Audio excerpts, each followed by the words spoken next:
Once upon a game, Assassin's Creed came out. It had some cool, new, unique ideas. Then Ubisoft realized they could milk the fuck out of it and started churning out games until it reached a point where people weren't even playing as an assassin anymore. The gameplay was decent, but every new game had trouble refining the original game's premise. Actually, we had to wait until Hitman's 4th reboot in order to get that. Combat was pretty easy, and assassinating was really basic. In-between missions gave us wild concepts like tank battles. Money was so easy to obtain that I would constantly spam the money throw button to just get rid of it. It was surprisingly accurate and informative to history, until they stopped caring about accuracy. During this time, they experimented with multiplayer. This was during a time when many devs were forced to tack on a multiplayer game to improve sales. Call of Duty was influencing publishers to make their games worse. Then Fortnite took over, and publishers are now forcing devs to make a shitty battle royale clone. A lot of the multiplayer games were usually at best just bare bones and not worth the data. Some devs tried to make a multiplayer version that fit with their game, and they were pretty unique. Dead Space 2 had a multiplayer game where one side had weapon loadouts while the other side were necromorph types, so you can crawl over the walls while shooting spikes. I thought that was interesting. A lot of people complained about Doom 4's multiplayer, but I actually really liked it at the time. Had decent variety of weapons that would make Halo blush, and had a power up to turn you into a Doom enemy. Most players just went for the monster with the high HP or the high DPS and marched towards players while holding down the fire button. I picked this flying stealth monster that had low HP, so most players didn't even choose it, because it required being smart. His gimmick was that you could launch yourself off a wall in a straight line, and if an enemy was in your way, you would grab them and smash them into the wall for an instant kill. I learned the layout of the maps and the areas outside the maps you couldn't go. When I was being chased, I would fly off the map and recover. Then I would fly back into the map, grab a player, fly past his team, down the corridor, through a door, down another corridor, and smash him into a pillar. His teammates would pursue me, only to find me flying back the way I just came and grabbing another player. That was a lot of fun. Of course, this was also during the period where developers weren't aware that people lived outside America, so these games were always a lag-filled mess. Pretty much most of them died within a month, for good reason too. As for Assassin's Creed, when they announced multiplayer, everybody was scratching their heads. How are you going to make a multiplayer game about sneaking through crowds and stabbing people? It would be obvious who the players are, and it had to be about assassinating people because otherwise what's the point? Well, they actually did it, made a pretty good system. Rather than focusing on kills, the game was instead focused on points. The better you were at assassinating people, the more points you got. Everybody selects a character that was just a skin, and they spawn in a zone in which all NPCs are copies of those selected player characters. You're given the face of a character and have to find out which NPC is that player. Pretty much at all times you have someone to chase and someone is chasing you. Although players who were on the bottom of the scoreboard had less chance of being a target. When the first Assassin's Creed multiplayer game came out, it was awful. Players quickly found out that the scoring system wasn't rewarding enough and it was just better to run around like idiots stabbing people.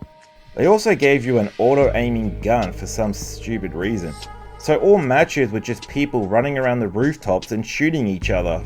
This was also during the time where patching didn't exist, so the only option was to wait until next year's model to see what they improved.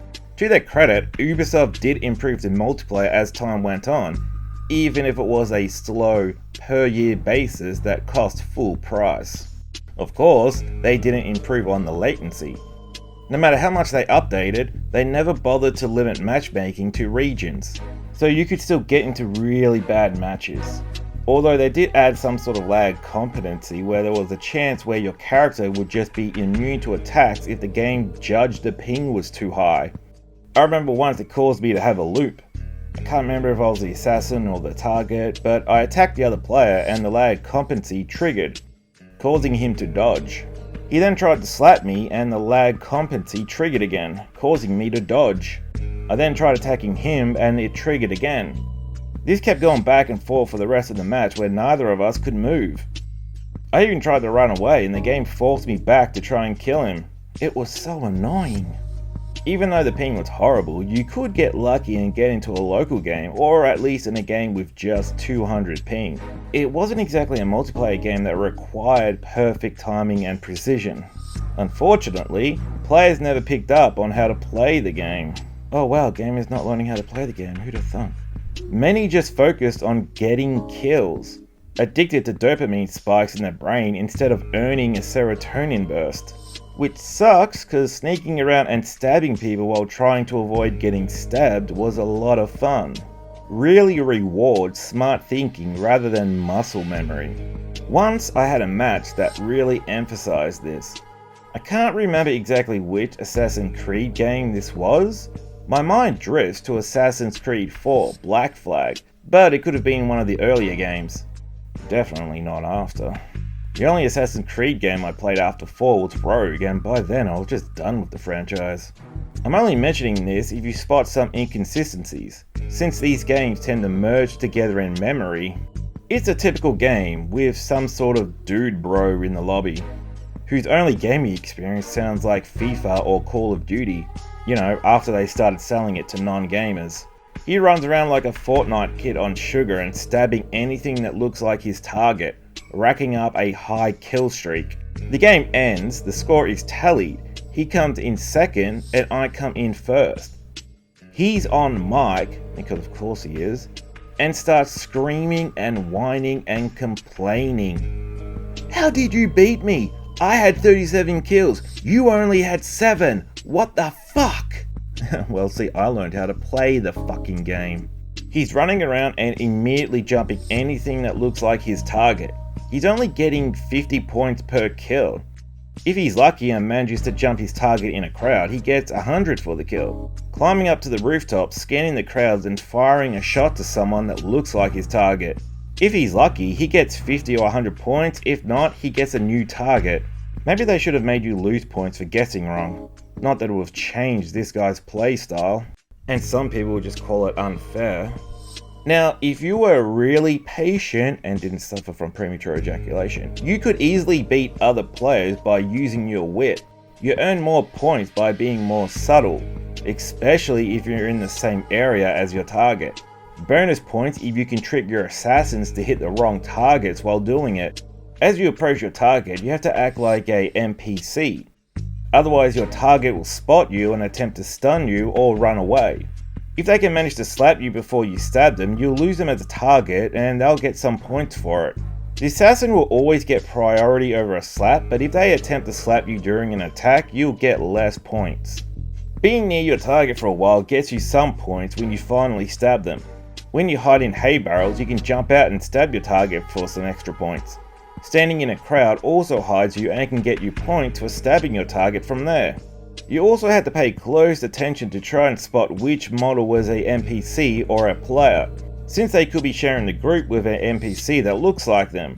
These groups would only have 2 to 5 characters in them, so spotting a group of 6 is an obvious indicator that one of them is a player. The NPCs always stand evenly apart from each other, so the one character that's not standing in the right spot is the player. If you can get a good eye of knowing where NPCs are supposed to stand, you might even be able to spot the player in a group of just 3. Then you have to figure out if the NPC is your target, your assassin, or even just another player that's neither. Also, that player that's neither could suddenly become an assassin and jump you the second you're a target.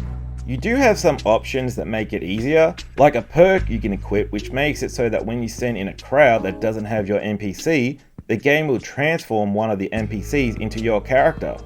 You may think this would make it obvious on who the actual player is, but there's also abilities that can turn you into a different character, or allows you to select an NPC and turn that model into yourself. You even have options to make your target think an NPC is you before you strike. Standing around near your target for extended periods of time will actually reward you with more points. When you're within range of your target and they're selected, a progress circle appears above their head. Normally a player will just stab their target the second they're right next to them and take their points, but if you show even more restraint than you would usually tolerate, the circle will fill up, at which point you can perform a very quick and subtle kill that's not seen to other players, keeping you hidden. You also get a huge bonus for killing someone this way. It's super risky because your target can slap you while you wait and your assassin can also stab you as it fills up, but usually the bonus points from it are unmatched. If you want to add even more points, you can equip poison. You know, for guys who can last longer than 30 seconds inside a woman. Just go up and quickly stab your target, they get poisoned, you then have to wait around for a while until the poison took effect and killed your target, during which you have to avoid getting slapped or killed to get the most points. And you might not even got the right target. With a full understanding on the correct way to play the game, you can really achieve a high score. So, that's what I did. Rather than running around like an ADHD kid, I stalked my prey, moving between benches and crowds, setting up decoy targets to deter my pursuers and trick my target into thinking I'm an NPC. Identify my target, move up and stand right next to them, patiently wait out the focus meter. When it's full, I quickly jab a poison blade into them, stand there until they eventually collapse. Stalking, hiding, decoying, focusing, poisoning, and waiting until my target dies gives me a score of 1000 just for that single kill. Pretty cool, right? Knowing all that and heading back to that game with the dude bro, it now makes sense why I easily won. He was running around and getting a high kill count, but it was only earning 50, 100, maybe 150 points per kill. At the end of the match, he had like 3,800 points, while I was earning 1,000 points per kill. Despite my low kill count, I had over 7,000 points. Of course he didn't understand it. Rather than playing the game, he was treating it like the Olympics. What sucks is that this happens with a lot of people. Just focusing on the quick dopamine clicks rather than focusing on the game element in these video games. When people learn how to play the game and everybody in a game is focused on the game part, you can have a lot of really fun, engaging and challenging matches. Although most people just take the cheap overpowered weapon and spawn kill. Assassin's Creed had a great multiplayer game there, but most people weren't really focusing on the game, just the addiction part. Most people never got to experience the real multiplayer game. Eventually, Ubisoft figured this out and just stopped making multiplayer for Assassin's Creed. Understandable, but it does suck that something so unique had to be left behind to make way for overpriced microtransactions.